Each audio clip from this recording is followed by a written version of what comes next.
interna.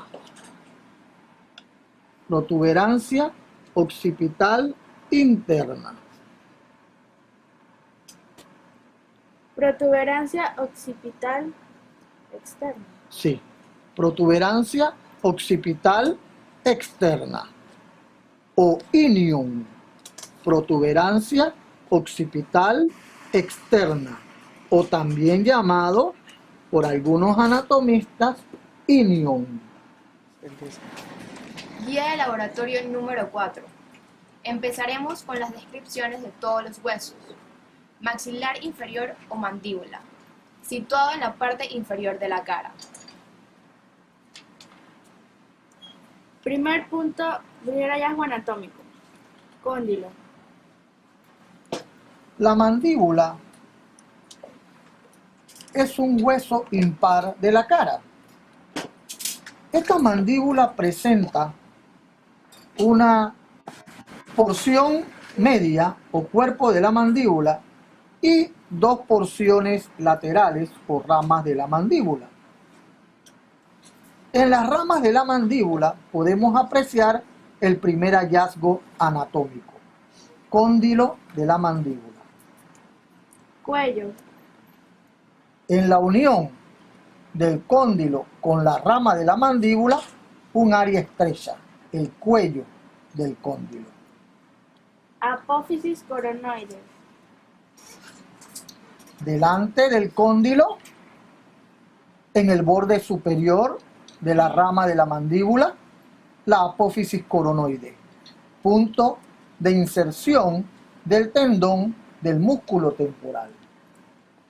Agujero mentoniano.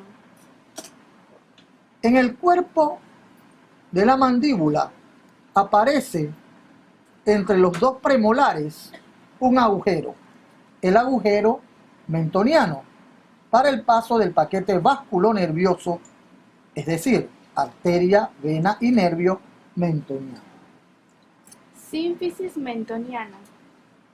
Sínfisis mentoniana. Línea oblicua externa. La sínfisis mentoniana termina en una protuberancia triangular de base inferior y vértice superior, que es la protuberancia mentoniana. De la protuberancia mentoniana parte a ambos lados unas líneas oblicuas, las líneas oblicuas externas. Líneas oblicuas externas.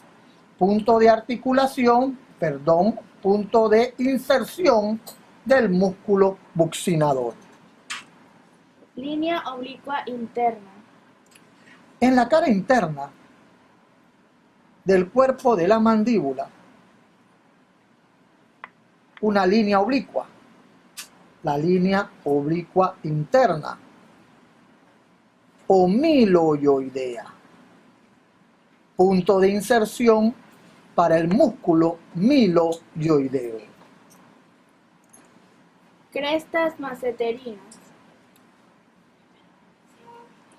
En la cara externa de la rama, hacia el ángulo de la mandíbula, unas rugosidades o crestas maceterinas para la inserción del músculo macetero. Cresta pterigoidea. Hacia la cara interna del ángulo de la mandíbula, unas crestas o rugosidades, también llamadas tuberosidades pterigoideas, para la inserción del músculo pterigoideo interno o medial. Permíteme mostrarlo en una mandíbula natural. Se aprecian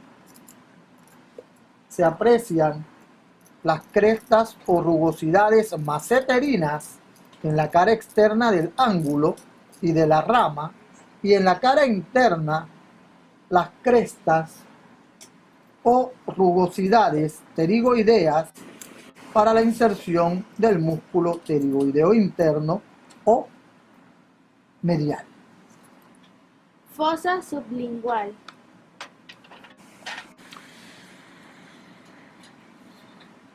La línea oblicua interna o miloioidea divide la cara posterior del cuerpo de la mandíbula en dos partes.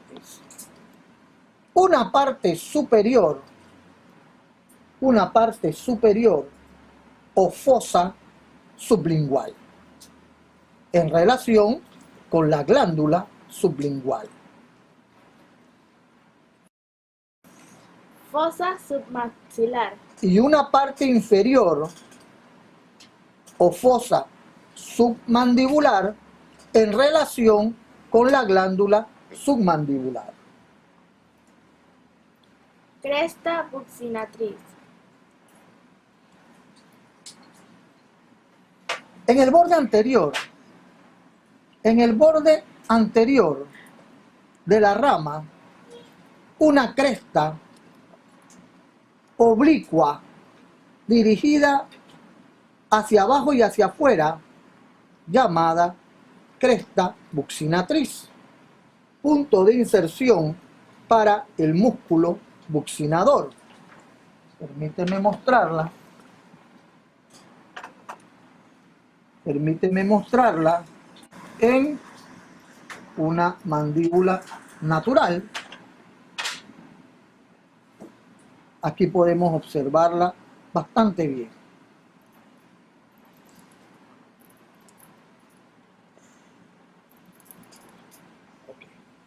Agujero mandibular o agujero dentario inferior. En la parte media de la cara interna de la rama de la mandíbula, un agujero llamado agujero mandibular, por Moore, y por Rubier, agujero dentario inferior, punto de entrada del paquete vasculonervioso dentario inferior o alveolar inferior. Espina de Spix o língula mandibular. Adelante del agujero mandibular, una espina, una saliente ósea llamada espina de Spix o língula mandibular o espina mandibular según Moore, punto de inserción del ligamento esfenomandibular, ligamento que va de la espina del efenoides a la espina de Spix. Surco miloiodeo. En la parte inferior del agujero mandibular se desprende un surco, el surco miloioideo, punto de paso del nervio miloioideo. Apófisis genis superiores o espina mentoniana superior. En la parte media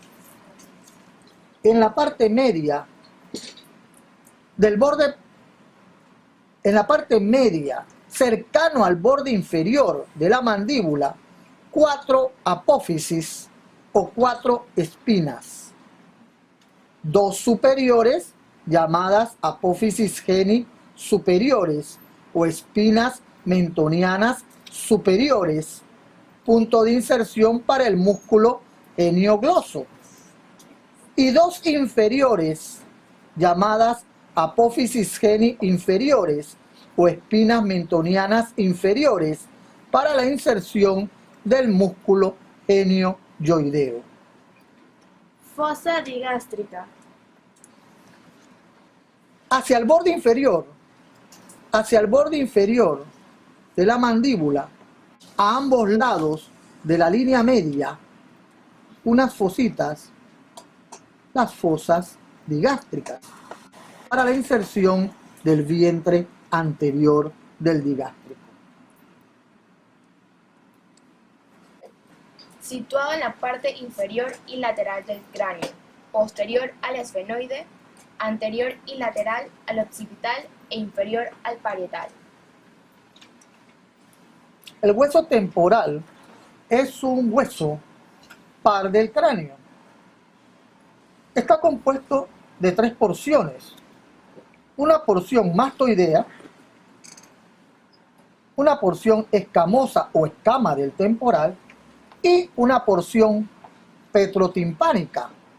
Una porción petrotimpánica o peñasco del temporal. Primer hallazgo anatómico. Porción mastoidea. Porción mastoidea del hueso temporal. Punto de inserción para el músculo esternocleido mastoideo en su haz superior. Porción escamosa. Porción escamosa o también llamada escama del temporal. Porción petrotimpánica. Porción petrotimpánica. Porción petrotimpánica o también llamada peñasco del temporal. Recuerden que su borde superior constituye lo que se llama la cresta piramidal, su borde superior, ¿no? Veamos el temporal desarticulado. En él se aprecia mejor las 3 porciones del hueso temporal. La porción mastoidea, la porción escamosa o escama del temporal y la porción petrotimpánica o peñasco del hueso temporal. Se aprecia muy bien la cresta piramidal. Apófisis cigomática. Se ve desprendiéndose del cuerpo del temporal una apófisis saliente hacia adelante, la apófisis cigomática. Apófisis cigomática que en realidad está formada por 2 raíces. Una raíz anterior o porción longitudinal del arco cigomático y una raíz transversa o cóndilo del temporal.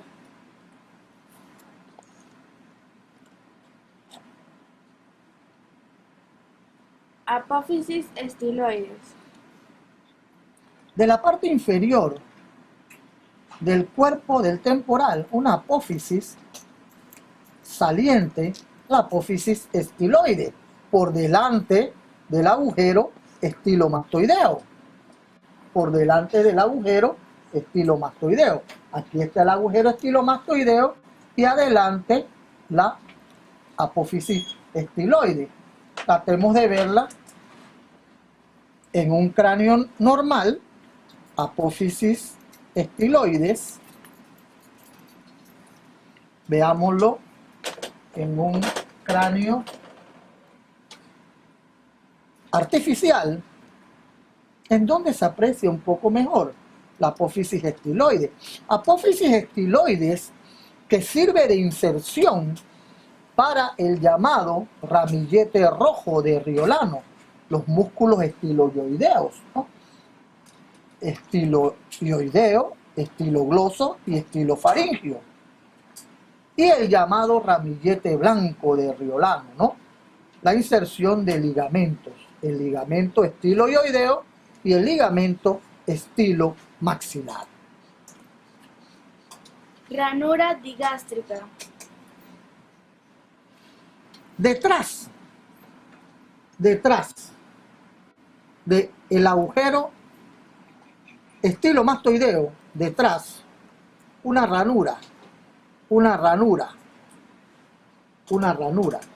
la ranura digástrica, para la inserción del vientre posterior del digástrico. Vamos a verlo en un temporal desarticulado. Se aprecia mucho mejor la ranura digástrica, exactamente detrás del agujero estilomastoideo. Agujero estilomastoideo por donde entra el séptimo Par craneal, el nervio facial. Delante, la apófisis estiloides. Conducto auditivo externo. Conducto auditivo externo. Conducto auditivo externo. Conducto auditivo interno. Conducto auditivo interno. Cavidad glenoidea. Cavidad glenoidea. Cavidad glenoidea, llamada por Moore fosa mandibular. Aquí va a articularse el cóndilo de la mandíbula para abrir y cerrar la boca. Esta cavidad glenoidea está dividida por una cisura central, la cisura tímpano-escamosa o cisura de Glaser. Cisura de Glaser o cisura tímpano-escamosa que divide la cavidad glenoidea en dos partes. Una parte anterior o articular y una parte posterior o no articular, que constituye la pared anterior del conducto auditivo externo. Cisura petroescamosa superior. La cisura petroescamosa superior se dirige a partir de la cisura de Glaser, de la parte interna de la cisura de Glaser, hacia arriba, como cisura petroescamosa superior. ¿Se está viendo aquí? Cisura petroescamosa superior. ¿Se ve o no te ve? Cisura petroescamosa superior. Cisura petroescamosa inferior. La cisura petroescamosa inferior está en la parte inferior, exactamente adelante de la cisura de Glaser o cisura tímpano-escamosa. Aquí. Esta cisura petroescamosa inferior, aquí, esta cisura petroescamosa inferior, une la escama del temporal a la lengüeta del peñasco o prolongación inferior del tegmen tímpano. Guía de laboratorio número 5.